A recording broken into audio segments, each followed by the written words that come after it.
une chose qui est fabuleuse dans notre religion, c'est que notre religion ne fait pas de différence de couleur. Dans les cercles de rappel, Bifadlillah Azza wa Jal, on a des gens de toute origine, de toute couleur.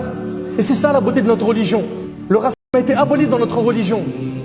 À partir du moment où tu es musulman, tu es mon frère, je t'aime pour Allah.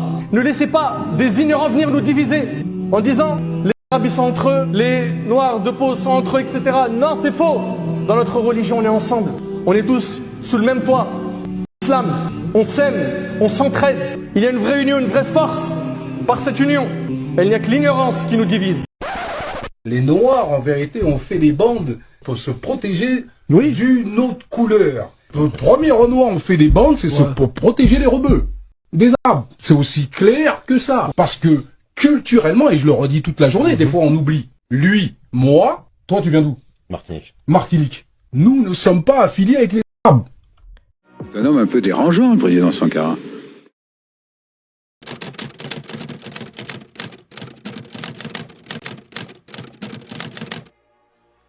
Alors les amis, dans cette vidéo, il y a une personne qui va parler de la fraternité entre les Africains et les Maghrébins. Et il va nous dire certaines vérités, des vérités méconnues. Il y a des gens, des noirs arabes qui disent encore « Nous sommes frères avec les Maghrébins, tout se passe bien ». Moi personnellement, depuis longtemps, je dis que c'est faux.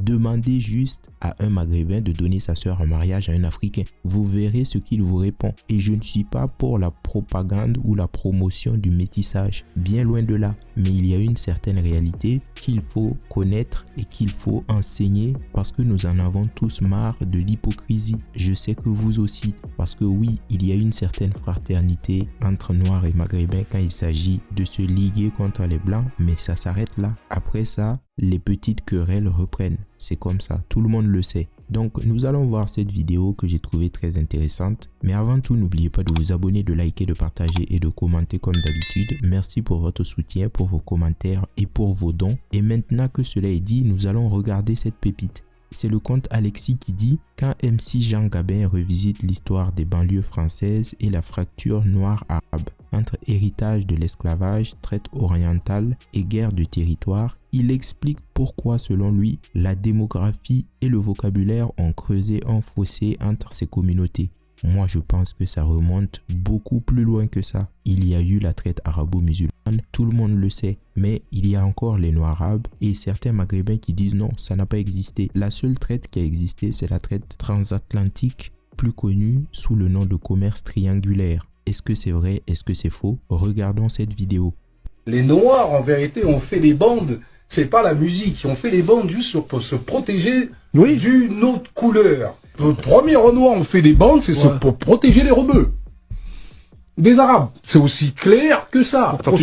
Moi, je pensais que les Noirs avaient fait des bandes pour se protéger des skinheads. Les fameux skinheads qui pourchassaient les Noirs. Parce qu'apparemment, dans les années 80-90, la France était invivable pour les Noirs. Même s'il y a de plus en plus de Noirs qui arrivaient, c'était quand même invivable. C'est assez déconcertant. C'est même incompréhensible. Donc, ces mecs venaient dans un pays où ils savaient qu'il y avait une horde de skinheads qui les attendait, mais ils se disaient oui, on va venir parce que c'est l'endroit où nous nous sentons bien. Pourquoi pas? Ça vous montre déjà l'hypocrisie de certaines personnes. C'est pas les rebeux ou pour se protéger des rebeux? Des rebeux, c'est ce que je veux dire. Se protéger des rebeux. C'est la démographie des Maliens et compagnie qui sont arrivés là, ont commencé à mettre les arabes d'accord. Parce que culturellement, et je le redis toute la journée, des fois on oublie. Lui, moi, toi tu viens d'où? Martinique. Martinique. Nous ne sommes pas affiliés avec les arabes. Mais tu as l'impression qu'il engueule les mecs. Toi tu viens d'où? Dis-moi d'où tu viens. Dis-moi rapidement d'où tu viens parce que je sais que nous sommes pareils. Nous n'avons rien à faire avec les arabes. Ça me fait rigoler quand même. Du moins, arabe, surtout pas, c'est africain du Nord. On va remettre la chose comme ça. Maliens, Sénégalais ou Mauritaniens ont l'habitude. Mais tous ceux qui sont en dessous, culturellement, savent que ceux du dessus les détestent. Et les autres sont apprivoisés.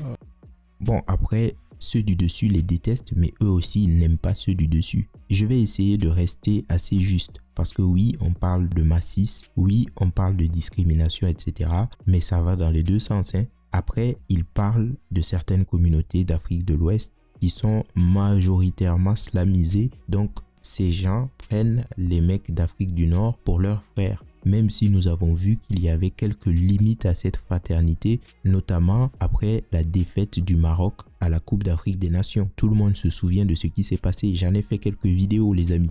Et je travaille sur le golfe d'Aden actuellement, ouais. Et la traite des Noirs par les Arabes, oui. C'est effrayant. Oui, mais la Somalie, le Soudan, donc c'est ce que je dis. Il y a un historique. Voilà, il y a un historique qui fait que ceux du dessus, c'est les vacances pour eux, on discute, mais ceux du dessous, généralement Bantou, etc., c'est pas les copains des Arabes.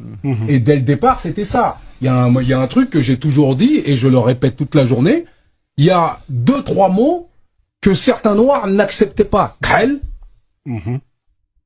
Beaucoup de gens de ma génération n'acceptent pas ce mot, parce que c'est une insulte. Ce n'est pas une couleur. C'est le krel, c'est le noir que tu mets sur les yeux. Le krel, c'est la boulette que tu vas enlever. C'est ça un krel. C'est pour ça que tous les noirs que j'entends faire krel me font rigoler. Karlouche, Karla ne veut toujours pas dire noir. En arabe littéraire, noir c'est aswad et zan. Tout le reste, c'est que des insultes. Bon, ça c'est une réalité, mais c'est devenu des mots qui se sont banalisés un peu partout. Et d'ailleurs, tous ceux qui sont passés par des pays maghrébins ont connu ces mots, que ce soit Karlouche, que ce soit Kalaoui, etc. Tous les Noirs qui sont passés par là ont entendu ces mots à un moment ou à un autre. C'est comme ça. Là-bas, c'est banal, c'est devenu quelque chose qu'on dit pour désigner les Noirs et ce n'est même pas quelque chose de grave. C'est comme ça. Pour eux, les subsahariens sont des Africains et les Africains sont des êtres inférieurs. Donc pourquoi prendre des pincettes en parlant d'eux? Il n'y a qu'en France, dans les cités ou en Occident en général, que ces gens essayent de se liguer, de nouer une certaine entente de circonstances, mais très vite, nous voyons que ça ne tient pas. Combien de vidéos on a vu où il y avait des Maghrébins qui insultaient des Africains ou des Africains qui insultaient des Maghrébins? Des dizaines. Il y en a plein. Cette fraternité n'existe que dans le fantasme de certaines personnes. Mais quand vous le dites, on vous traite de personnes à la solde des Occidentaux. Parce que dénoncer le massis qui vient d'une certaine communauté, qui vient d'Afrique du Nord, c'est mal. Ça veut dire que directement, tu prends le parti des Occidentaux, des Européens, parce que ce sont eux les vrais méchants en réalité. Ce sont eux qui sont désignés comme l'ennemi commun. Et tous les Noirs, tous les Maghrébins doivent se liguer pour combattre ce méchant blanc qui nous a fait vivre des horreurs. Alors que factuellement, les horreurs continuent en 2026 dans les pays maghrébins. Ça, tout le monde le sait. Il y a des images qui continuent de circuler et même les migrants qui arrivent et qui sont passés par ces pays ont des témoignages qui sont assez choquants. C'est comme ça. Mais je ne comprends pas. Je ne comprendrai jamais les Africains qui continuent à faire copain-copain avec ces gens. Il y a une certaine hypocrisie qui ne dit pas son nom. Bref, lisons les commentaires. Exactement, les Africains de cette génération connaissent bien qui sont les Arabes et ne les apprécient pas du tout. C'est d'ailleurs très étonnant de voir la nouvelle génération s'associer aux arbres. Compréhensible, merci Duchesse pour ton avis. Il a raison, une histoire oubliée malheureusement. Il n'y a pas énormément de commentaires les amis, mais c'est une réalité. Moi personnellement, si vous me demandez mon avis, vous le savez. Il y a une seule exception, mes amis algériens, parce que je cherche le passeport algérien. J'ai de l'admiration pour mes amis algériens et je serai bientôt un DZ. Donc pour ne pas me froisser avec eux, bien sûr que je chanterai leurs louanges et je continuerai à dire que l'Algérie est le meilleur pays du monde. Vive les Algériens, 1, 2, 3, donnez-moi mon passeport. J'ai envie de venir bouffer du El Mordienne les amis. Voilà. Bon les amis, je ne vais pas être trop long. Dites-moi ce que vous en pensez. Moi je trouve que cette vidéo est digne d'intérêt. C'est une réalité qu'il faut rabâcher. C'est quelque chose qu'il faut dire parce que nous ne sommes pas là pour véhiculer la haine, mais nous sommes là pour partager une certaine vérité. Et à toutes les personnes qui n'aiment pas cette vérité, commencez à changer votre attitude, commencez à ne plus entretenir cette haine, à ne plus considérer les autres comme des sous-hommes. Et je parle aux Maghrébins comme je parle aux Africains, parce qu'il y a des Africains qui sont haineux contre les Maghrébins. Voilà, c'est comme ça. C'est juste une réalité et il ne faut pas chercher à la cacher sous couvert de lutte contre le méchant blanc parce que ça ne sert à rien et ça n'arrange aucun problème. Je m'arrête là et je vous dis à très bientôt. Ciao. Blanc sans le laine, avec black, comme quoi sans haine, on est tous les mêmes.